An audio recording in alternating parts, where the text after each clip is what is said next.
कैसे हुई रुद्राक्ष की उत्पत्ति? रुद्राक्ष की उत्पत्ति शिव के आंसुओं से मानी जाती है। इस बारे में पुराण में एक कथा प्रचलित है। कहते हैं कि एक बार भगवान शिव ने अपने मन को वश में कर दुनिया के कल्याण के लिए सैकड़ों सालों तक तप किया। एक दिन अचानक ही उनका मन दुखी हो गया। जब उन्होंने अपनी आंखें खोली तो उनमें से कुछ आंसू की बूंदें गिर गईं। इन्हीं आंसू की बूंदों से रुद्राक्ष नामक वृक्ष उत्पन्न हुआ। शिव भगवान हमेशा ही अपने भक्तों पर कृपा करते हैं। उनकी लीला से उनके आंसू ठोस आकार लेकर स्थिर जड़ हो गए। जन धारणा है कि यदि शिव पार्वती को प्रसन्न करना है तो रुद्राक्ष धारण करना चाहिए। क्या है रुद्राक्ष? रुद्राक्ष एक प्रकार का जंगली फल है जो बेर के आकार का दिखाई देता है तथा हिमालय में उत्पन्न होता है। रुद्राक्ष नेपाल में भौतियायात में पाया जाता है। इसका फल जामुन के समान नीला तथा बेर के स्वाद जैसा होता है। यह अलग अलग आकार और अलग अलग रंगों में मिलता है।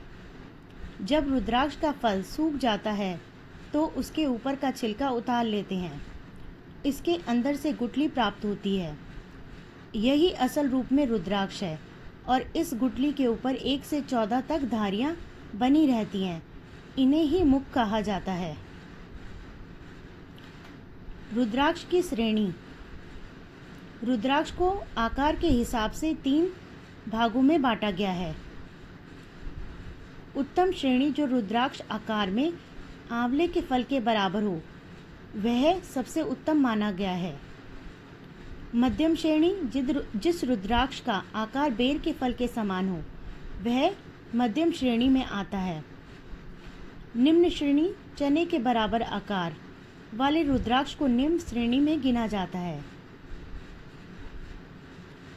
जिस रुद्राक्ष को कीड़ों ने खराब कर दिया हो या टूटा फूटा हो या पूरा गोल ना हो, जिसमें उभरे हुए दाने ना हो, ऐसा रुद्राक्ष नहीं पहनना चाहिए।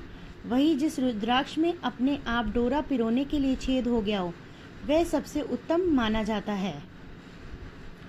रंगों के आधार पर रुद्राक्ष को 4 श्रेणी में बांटा गया है।